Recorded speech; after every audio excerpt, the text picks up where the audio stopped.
one went undefeated, and the other 13-1. But only one shall rise. Only one can be called champion. Tigers versus Tide. Duel in the desert. Run to the championship. Hello, one and all, and welcome to Phoenix, Arizona, site of the 2016 National Championship. This is Duel in the Desert, Run to a Championship pregame show. I'm your host, Brandon Dunn. For the next hour, we'll break down everything that you need to know about second-ranked Alabama and top-ranked Clemson. We start off the show with a look back at how the Tigers arrived in the desert. Mark Haggard has the very latest on the 2015 run for the Tigers.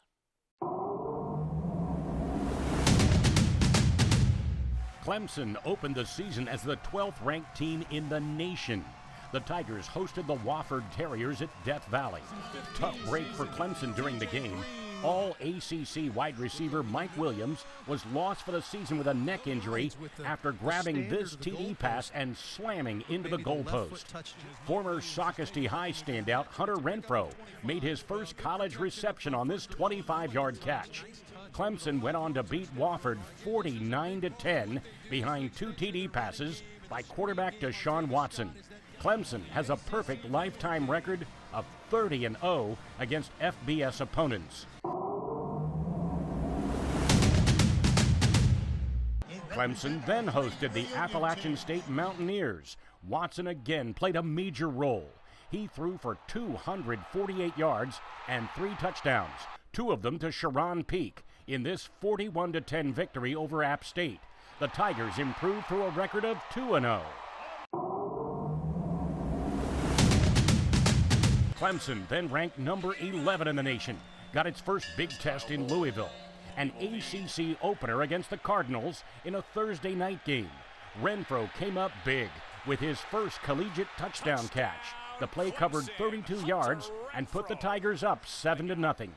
Louisville took a brief lead in the second quarter, but Watson threw a 25-yard TD pass to Jordan Leggett as Clemson retook the lead. With 2:30 to play in the game, Clemson dodged a bullet. Louisville missed what would have been a game-tying field goal. Then the Cardinals going for the win. But Jadar Johnson comes up with an interception as time expired. And Clemson held on for a 20-17 victory at Louisville. The Tigers moved to a record of 3-0.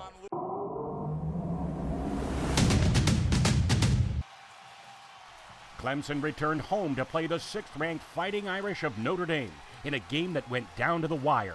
The Tigers got out to a 14-0 lead, with Watson throwing TD passes to Jordan Leggett and Artavis Scott. Watson was held to just 84 yards passing, but he used his legs to get Clemson out to a 21-3 lead on this 21-yard run. The Clemson defense was solid for most of the game. Former Lamar High star BJ Goodson came up with a key interception to stop an Irish drive. But Notre Dame would score 19 fourth-quarter points. The Irish scored with just 7 seconds left on the clock, but the try for 2 and a tie, no good. Clemson defensive tackle Carlos Watkins made the big stop, along with Ben Boulware. And the Tigers beat the Irish 24-22. After the game, Clemson head coach Dabo Sweeney told his team, quote, "Bring your own guts." And they did just that against Notre Dame, moving to 4-0 on the season. Georgia Tech came calling in the Valley. Clemson's offense was hitting on all cylinders. Running back Wayne Gallman had his 3rd straight 100-yard game, thanks in large part to this 66-yard run with 2 rushing touchdowns. And Watson threw a pair of TD passes to Leggett. The Tigers beat the Yellow Jackets 43-24 to keep their record unblemished. Clemson then played the Boston College Eagles at home. Watson threw for a season-best 420 yards and 3 touchdowns against BC's top-ranked defense.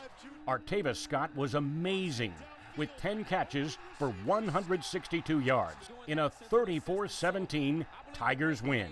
Clemson improved to 6-0.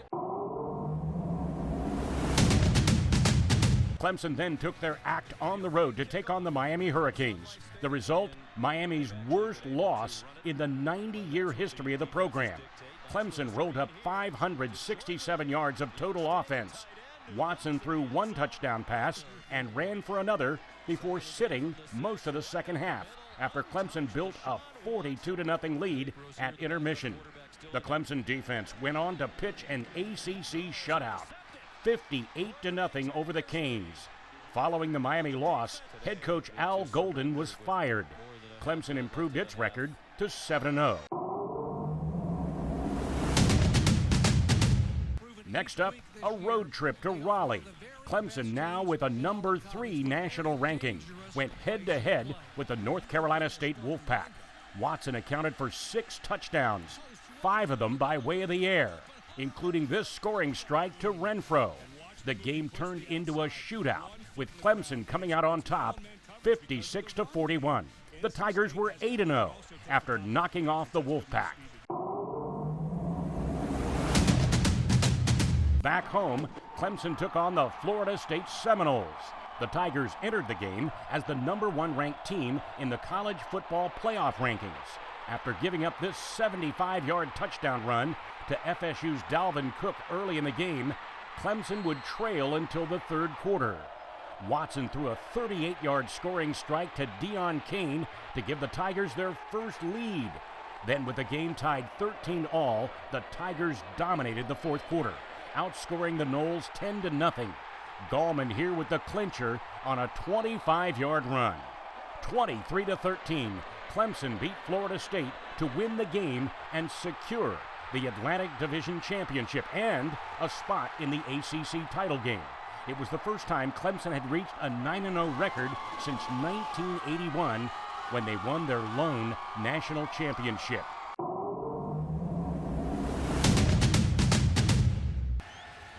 Top-ranked Clemson then went to the Carrier Dome to play at Syracuse, and Watson was at it again. He completed 34 of 47 passes for 360 yards and 2 touchdowns. He also ran for more than 100 yards with another trip to the end zone. 37-27, Clemson beat Syracuse, giving the Tigers at least 10 victories for a 5th straight season.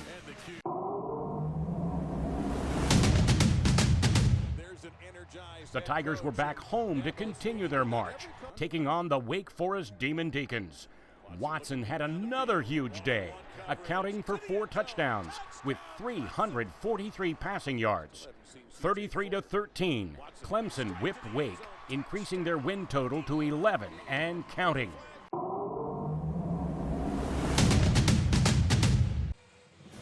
Then it was rivalry week. Top-ranked Clemson played the South Carolina Gamecocks in Columbia. Watson got the Tigers out to a 21-3 lead with 2 touchdown runs, sandwiched around a TD pass. Clemson beat South Carolina 37-32 to move to a record of 12-0 and extend the nation's longest win streak to 15.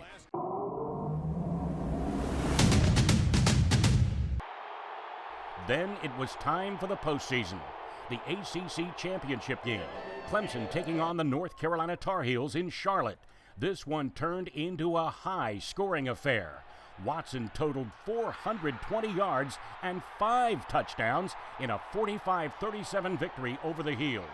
The Clemson win clinched a spot in the college football playoffs as the number 1 seed. It was back to Miami Gardens, Florida for Clemson to face the Oklahoma Sooners in the Orange Bowl. Oklahoma led by 1 point at halftime, but Clemson dominated the final 2 quarters. Watson threw this touchdown pass to Renfro, and Gallman scored a pair of second-half touchdowns. Clemson eliminated Oklahoma in convincing style with a 37-17 win in the college football playoff semifinal game. The Tigers now have a 14-0 record, best in school history. They are now 1 win away from becoming the first team in FBS history to finish 15-0. Thanks, Mark. And as that story just alluded to, This has been a magical season for the Clemson Tigers. Matter of fact, if they win on Monday, this will be the best team in program history. Undefeated. That's saying something. You know, expectations for this team were off the charts heading into the season. A lot of teams had a lot of talent back, but Clemson had some really, really good players. Deshaun Watson comes to mind. We know exactly what he has done so far. Shaq Lawson, as a matter of fact, has been phenomenal on the defensive side of the football. You know, Dabo Sweeney addressed the expectations a little bit earlier in the week. Here's what he had to say leading into this game on Monday. Expectations entering the 2015 season were higher than they've been in decades. Coming off a bowl win over Oklahoma, Clemson had their sights set on making history and joining the 1982 team as the only teams in program history to win a national title. I definitely think that we're a team that coming into this thing was one of the 10 or 12 teams that really had a shot, and it just worked out for us. Each week that Clemson won, the focus shifted to the next, another opportunity to remain perfect. Once the Tigers won, the question became how many would they win, and could they remain unblemished? You can't win 12 till you win 6. You can't win 12 till you win 7. And just kind of that weekly focus that we went about our business with. But then as the season continued to go, well, now if we're going to win it all, we got to be 15-0. The way the season played out was a testament to the coaching staff and their ability to maximize the best from their players. The offense increased their production, but it was the defense that continued to overcome the odds, becoming one of the best units in college football. Again, I think our guys, play with an edge and a toughness and, an attitude of that chip on the shoulder, and we had a lot to prove. We're doubted again, and our guys have responded, over and over and over the last 4 years when people have doubted them. Looking back on the preseason poll, Clemson entered the season 12th in both the AP and coaches poll. A win Monday, and they'd finish at the top, which would mean one thing. It'd mean we're the best ever. That's what it would mean. And who's going to argue with that? Somebody, one of y'all will. But you'd lose in a court of law.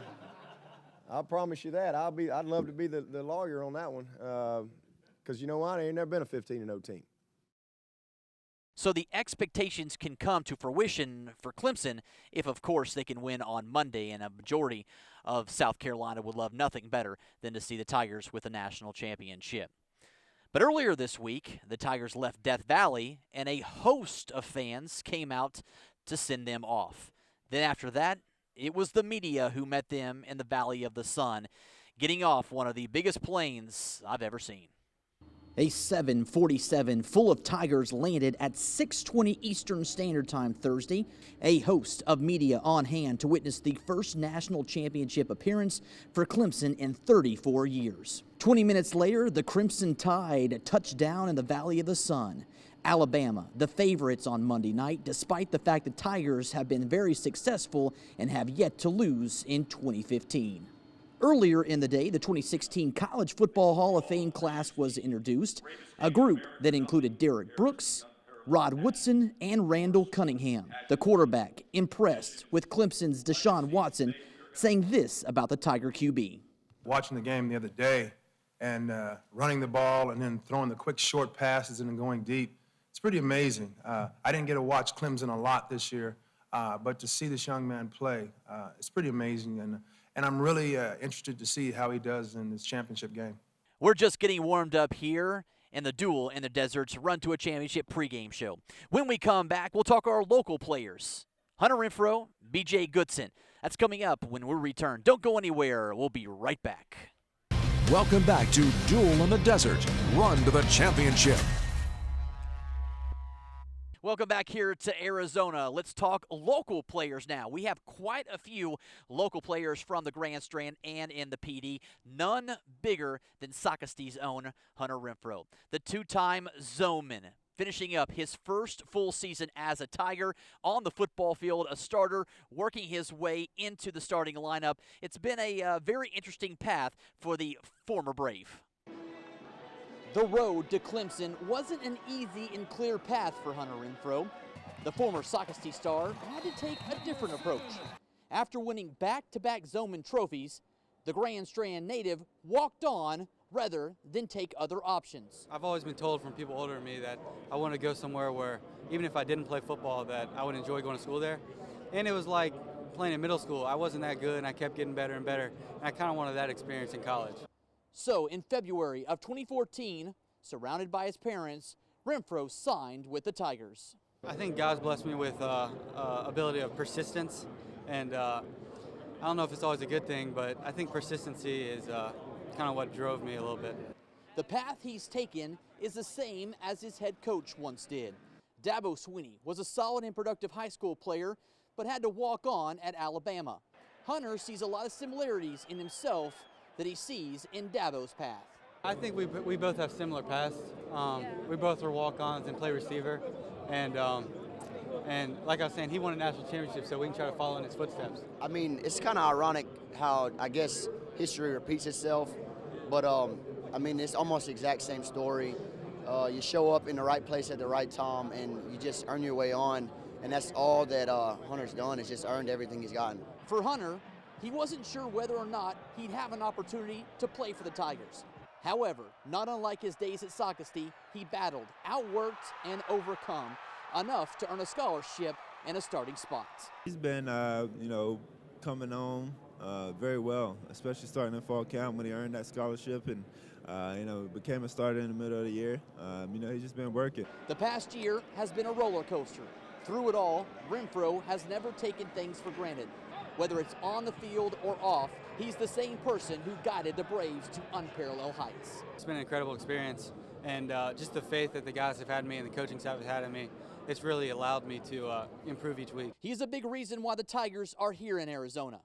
His touchdown against Oklahoma came at a key time.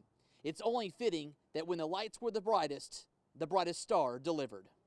And what a run it's been for Hunter, and I tell you what, that run will continue.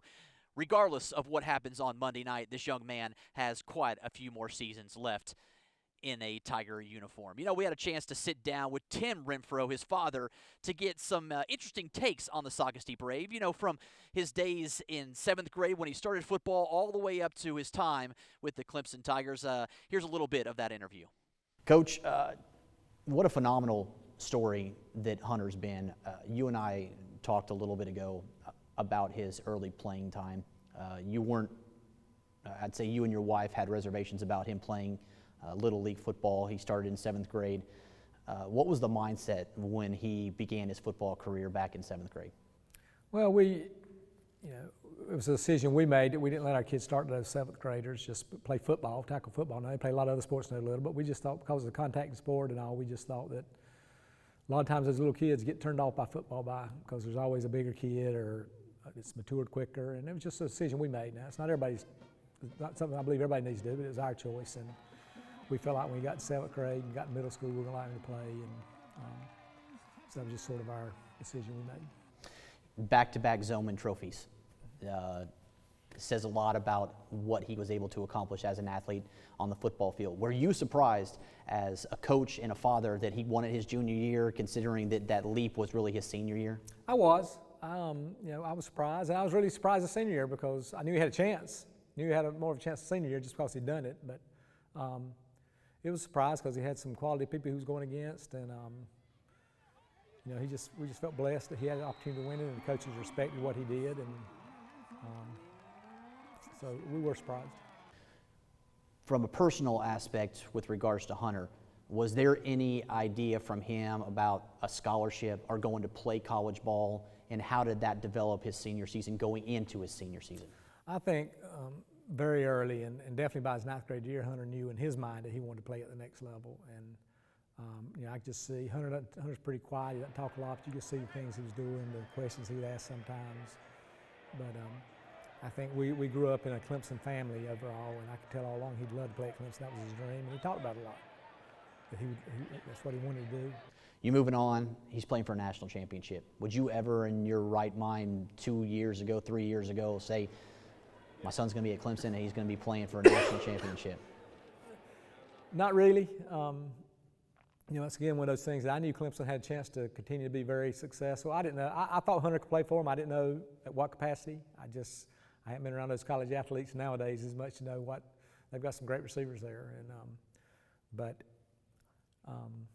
You know, that's not something that I dwelled on or dreamed about a lot or thought about a lot. Hunter might have, I don't know, but it is a special time that he is playing in the national championship, and when he looks back in years, it's really going to be special. Thanks, Coach. Appreciate it. Thank you very much for your time. All righty. Now, Hunter isn't the only local star that's on this football team. Starting linebacker BJ Goodson also making his presence known on this defense. He's had one heck of a senior season, coming from a little Class A Lamar High School, where, as a matter of fact, they just won a state championship, which he's very proud of. But now he has a chance to win a national championship, and it's been an interesting run for him, but one that's been full of joy and entertainment. Following in the footsteps of Lamar's own Levon Kirkland and Michael Hamlin, who went on to play in the NFL, BJ Goodson is making a name of his own as a Clemson Tiger. I just look forward to leaving my legacy and try to do better than them. That was on signing day in 2011. On Monday, Goodson will do something neither Kirkland nor Hamlin was able to accomplish: play in the national championship game. If you're from Lamar, man, you're a winner, and you know that having that installed in me from Coach Boyd all the way back to my earlier days in Lamar, my recreational days. You know, if you're from Lamar, man, you're used to winning. Clemson heavily recruited this linebacker after he made over 150 tackles during his final season at Lamar High School, as he led the Silver Foxes into the third round of the Class 1A state playoffs. In my heart, I knew it was always Clemson. You know, Clemson was the first to offer me. And, you know, that kind of stuck with me. You know, the loyalty that they showed, you know, I always, you know, just had in my heart that I wanted to come here. After Goodson signed, he made a promise to himself and his teammates. One thing that the guys and I talked about, even during the recruiting process, we said that we were going to change Clemson. Since Goodson signed, the Tigers have done just that, winning 10-plus games each season. After cementing his name as a starter on the Tigers' defense, his teammates say he's a true leader on this ball club.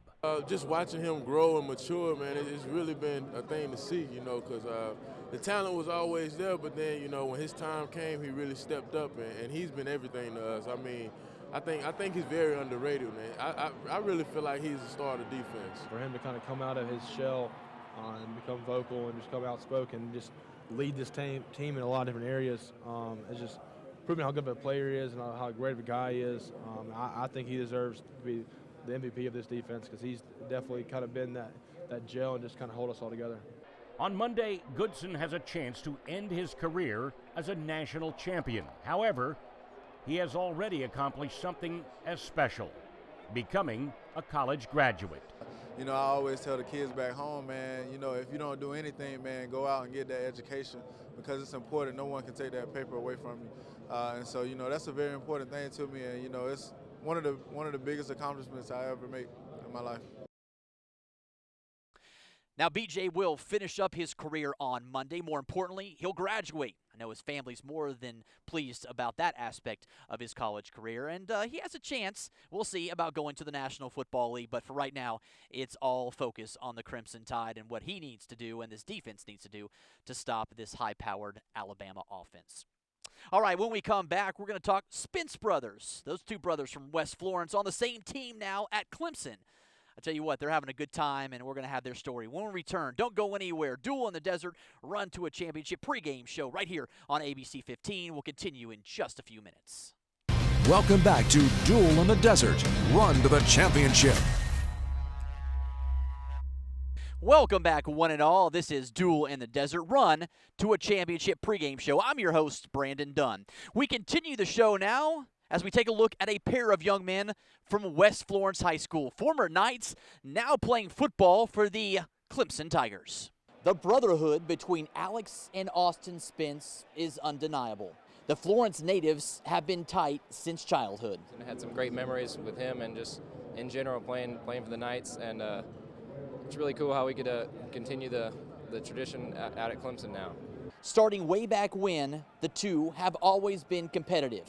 Didn't matter the game or the situation. He would cheat a lot. I didn't know because I was younger, but looking back, he cheated a lot. Hockey, that's right, hockey, was a sport of choice for these two. as they spent most of their childhood playing on the ice. We both grew up playing hockey on the same team together, driving around Southeast and stuff, playing travel hockey games and stuff, and we never really thought football was even never really imagined that. We really grew up playing that, and then it just became too much to travel, like once we lost ice here. However, due to the fact that hockey wasn't a feasible sport to play, the two decided to make the move to football prior to high school. I met this guy named Alex Howell back when I was in high school, and he just got finished punting at Boston College, and I was in 8th grade, and him and his dad really mentored me a lot and taught me how to kick, and I started picking up on it a lot, and he told me to go to some camps, and I started getting pretty good at it. The transition wasn't hard, you know, you hitting hockey, you hitting football. He didn't really get to hit, but yeah, I missed that. I do like running downfield and making tackles as much as I can. So it wasn't that big a transition. And that move paid off. Each concluded their career at West Florence with an opportunity to sign with Clemson. Alex was the first to sign. So amazed at the atmosphere up there and how loud it got, even against, no offense to Boston College, but it got loud against Boston College, and all the people were packed in there, and it was just a cool environment. And I was like, wow, this would be a cool place to go to school, and I never knew I'd actually be able to go there. And then Austin last February. I was talking to a friend of mine that was in the car with me. We're on our way here, and I was like, I just signed to play football for Clemson, and for a minute I just started grinning real hard, and it really hit me, and I was very excited. Now these two brothers in arms have a chance at history, an opportunity to win a national title. It's just an incredible opportunity right now, and this is what you kind of dream about as a college football player, and it's incredible that we actually get to play and play in a national championship right now. I hope we come back 5 more years, but you never know when you'll be back here, so I'm trying to take it all in. So these two former Knights will be on the field playing for a national championship come Monday. Matter of fact, I asked Austin about the grocery bill once he was able to head off to Clemson, him and Alex. He said his mom is now saving $200 a week on groceries. Yeah, I'm sure his mom and his dad are happy, however, that their sons are playing for the purple and orange. We switch gears now, talk about Dabo Sweeney, the head football coach at Clemson. What a run he has made and had as a member of the Tigers organization. You know, he started off as an assistant coach, made his way to the head coaching ranks, and doing so in an odd way considering what he had to deal with as a child and growing up in the state of Alabama. An Alabama guy with deep Alabama roots. A player that had to battle to earn a scholarship and then went on to win a national title. It's been an awesome experience just going to football every day and being coached by him. Sweeney has accomplished a lot during his Clemson career, going from an assistant coach to the head coach, all the while bringing a family atmosphere to the program. You know, he does a great job, man. He tries his best, man, you know, to make us feel at home. And I think that's an important, it's very important in the recruiting process. That's what our guys come to Clemson for, to be a part of a family. And that's pretty much, it's been about since I've been at Clemson as a family. I think a lot of the guys on the team treat Coach Sweeney as a father figure in their lives. Because that's how he acts, that's how he treats us. He treats us as his own sons. The Alabama native has made Clemson a national power, doing things the right way while gaining the respect of coaches around the country, including Alabama's own Nick Saban. I have a tremendous amount of respect for him. I think he's done a fantastic job at Clemson in terms of how they develop players, the quality of players that they're able to recruit, and the good job that he does, you know, helping his players be successful as well. Come Monday, Sweeney will have a chance to earn his second national championship and first as head coach, going down in history as the most successful in school history. That's what he's been working for, you know, for the past 7 years. Whenever he got the head coach's job, he wanted to change Clemson football, and he knew it was going to take time, but if he had a group of guys that, you know, buy into the process and just trust him and trust the journey, we'll get to a point like this someday, and that's what we've been doing, and, you know, it's been great, and we've been having fun with it. Each season that Dabo has been head coach at Clemson, the Tigers have gotten better. Matter of fact, you could go back to the Peach Bowl against LSU several years ago where they beat the Tigers on a last-second kick. That was the beginning of a very successful run for this football program, which now has arrived in Arizona for a chance to play for a national championship. And believe me, this is just the tip of the iceberg. This team's going to be around for quite some time. All right, when we come back, more On Duel in the Desert Run to a Championship pregame show, we have a lot more to talk about, including Alabama and Clemson. We'll talk offense-defense as well. All that's coming up, including a look at Deshaun Watson and what he means to this football program. That's on the backside of this break. Don't go anywhere. You're watching us right here on ABC15. Welcome back to Duel in the Desert, Run to the Championship. Hello and welcome back here to Phoenix, Arizona, site of the 2016 National Championship. This is Duel in the Desert, Run to a Championship pregame show. We're talking quarterback now. Deshaun Watson ended his freshman year on the sideline due to injury, didn't play in the bowl game last season, and watched his football team win at the Russell Athletic Bowl. Fast forward to the beginning of his sophomore season, he was back better than ever and ready to prove that he belonged among the best in college football, and boy did he. What a run he's had his sophomore season. He missed half of his freshman season because of injuries. But now, Clemson quarterback Deshaun Watson is back, better than ever, wreaking havoc during his sophomore season. You know, I've gotten better as a player, as a leader, and also as a student and a person off the field. So, I'm growing up, becoming a young man, and just really learning from the best in the country, and that's our coaching staff. His football IQ's just grown that much more. Being under Coach Streeter, learning under Coach Morris, Coach Elliott. So probably just seeing his football IQ grow each year is just pretty cool. The quarterback is only the third player in FBS history to pass for at least 3,500 yards and rush for at least 1,000 yards in the same season. And opposing defenses have taken notice. He brings everything a quarterback can bring to the table. He can throw, he can run, he can pick your defense apart. Watson's historic season put him in the conversation for the 2015 Heisman Trophy. The dual-threat quarterback finished third in the voting, the highest finish ever for a Clemson Tiger. Alabama running back Derrick Henry took the honor, but had this to say about Watson. Sean is a great player and a good person. I gained a lot of respect for him. He's been through a lot. With his injury, for him to come back and have the season that he had, just tremendous. This sophomore sensation may not have won the Heisman, but he hopes to get the last laugh over Alabama as the Tigers eye a perfect season and a national championship. At the end of the day, we still got to go play ball and do what we do. Deshaun Watson has racked up several postseason awards, and rightfully so. He had a stellar season, despite the fact, of course, he finished third in the Heisman. He was able to pick up a lot of hardware.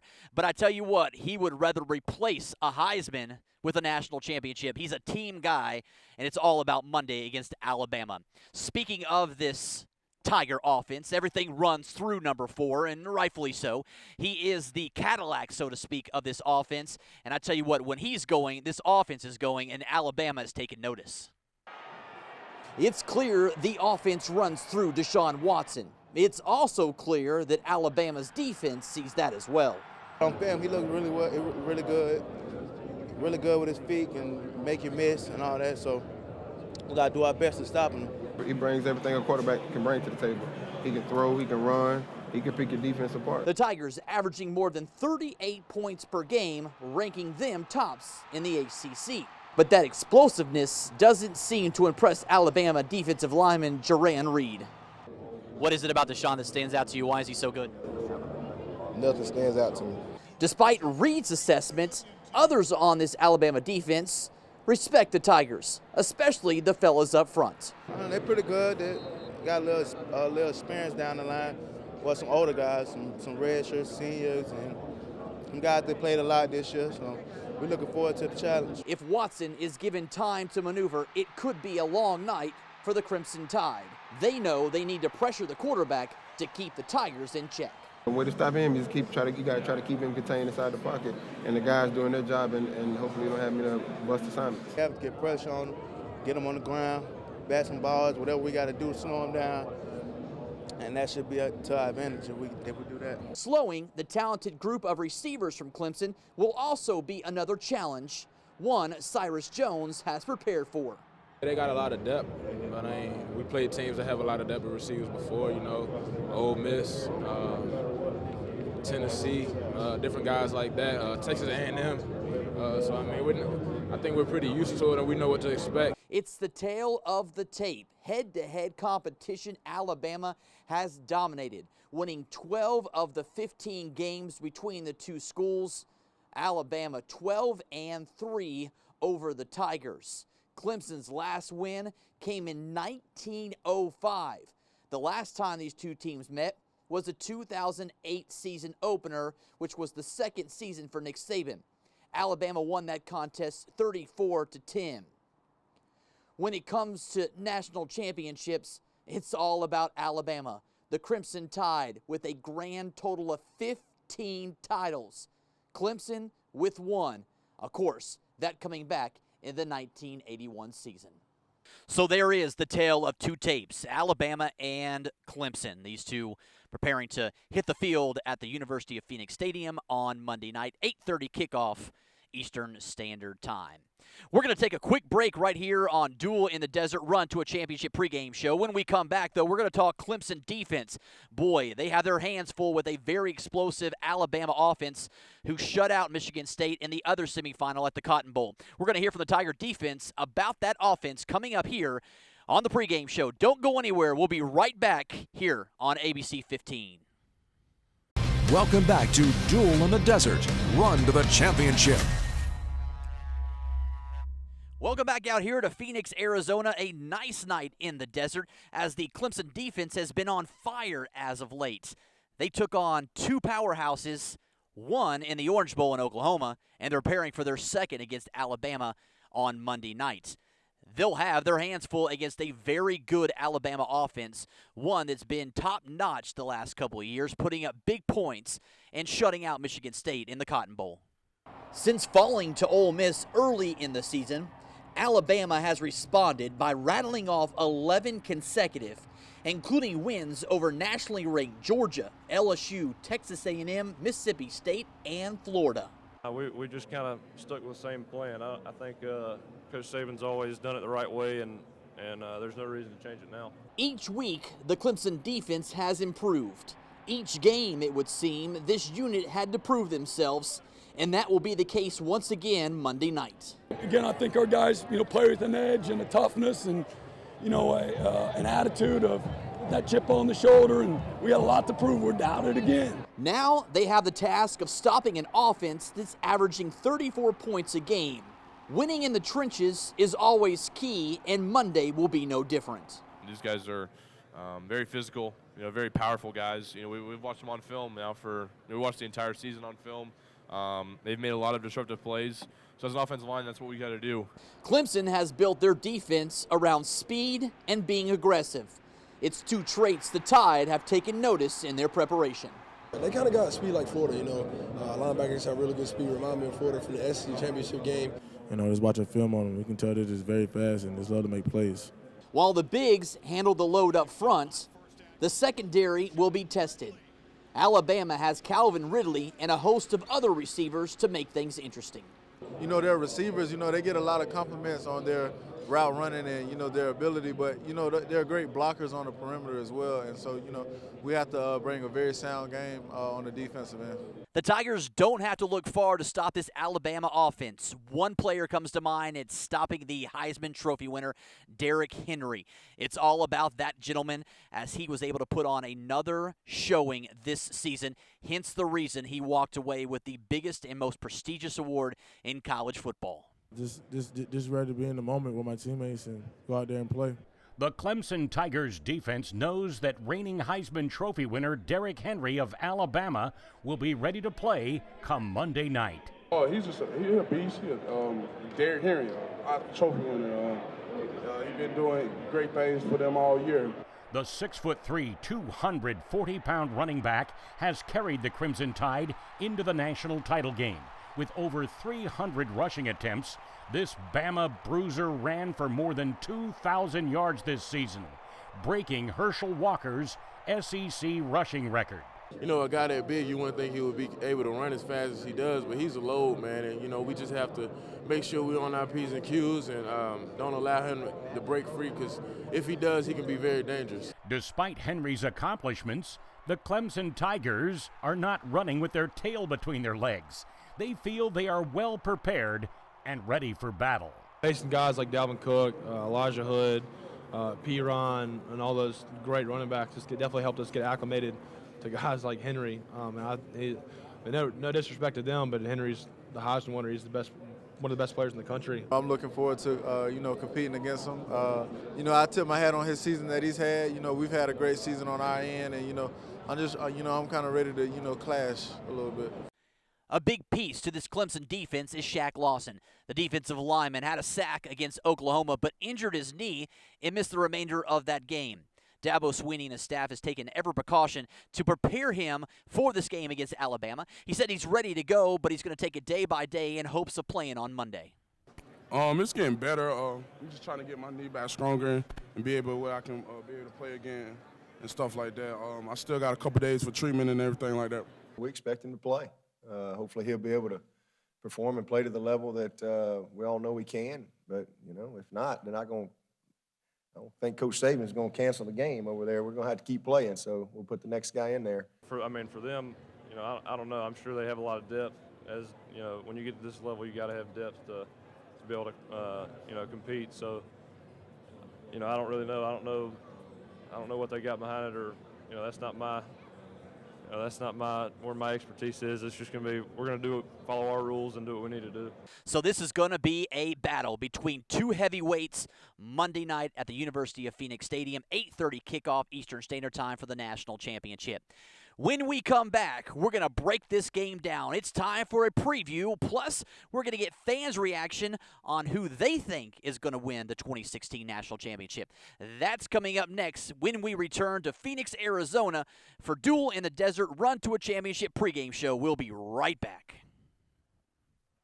Welcome back to Duel in the Desert Run to the Championship. Welcome back to the desert. Final time tonight as we wrap up this pregame show right here in Phoenix, Arizona. Time to preview this heavyweight matchup between number 1 Clemson and number 2 Alabama. It is going to be a battle tomorrow night at University of Phoenix Stadium in Glendale, Arizona. It's amazing what they've done, but that's why they're University of Alabama. I have all the respect in the world for what they're doing. That's what we want to become as a program. And every program for the better part of a decade have strived to become Alabama. A storied program eyeing their 4th football national championship in the past 10 years. I think the result has been only viewed externally as how many games you win, but that's not really the standard that we operate from internally. Coach Saban's always done it the right way, and there's no reason to change it now. For Clemson, the opportunity has been 34 years in the making, the first title appearance since the '81 season. I wouldn't want it any other way. I'm glad it's Alabama because you got to beat the best to be the best, so I'm ready to see how it ends up. We're trying to just die it down, make it a little smaller than it is, and just attack it like we attacked the previous 14, and just go to that one game mentality, one game at a time mentality, and just believe in each other. 2 coaches, 2 different styles, and 2 different approaches. I always tell these guys, I don't always like them, but I always love them, kind of like my kids. And I care more about, I'm going to meet them all when they're 35, Lord willing. And I care more about that meeting when they're 35 than I do how they feel right now. It's really just little things, just kind of tick them off. And if he leads to big things, then that's not good for you. So if it is a little thing, he'll definitely snap on you and you'll get it corrected. But I think that's why it hasn't really led to big things. He's corrected things when they've kind of just been minuscule. It's the best 2 teams in the 2015 season battling for a common goal: to lift the hardware and become the best in college football. Our players are very excited about the opportunity they've created for themselves to have a chance to participate in the college football playoff against arguably the best team in college football, which is, the Clemson Tigers. For these guys to rise up and accept every challenge and get themselves ready each and every week is a great compliment to our team. But same thing to Alabama. For them to win their league and put another year together like they have, and their 4th national championship appearance in 7 years. Just can't congratulate them enough. So we're excited about it, looking forward to it, and won't be long now. So we'll see how this game plays out tomorrow night. Could Clemson win their second national championship, or will Alabama roll? We'll find out this time tomorrow night. But before we leave, we had a chance to strand the Grand Strand for Clemson and football fans alike to get their insights on who they think will win and why. And here's what we found out. Monday evening, it's number 2 Alabama Crimson Tide versus the top-ranked Clemson Tigers in the national title game. Who are you pulling for? Clemson all the way. Not Clemson. Alabama.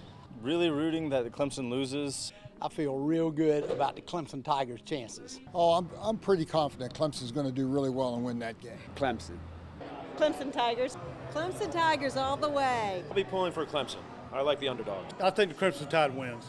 I'm pulling for Clemson. Why do you feel so good about the Clemson Tigers?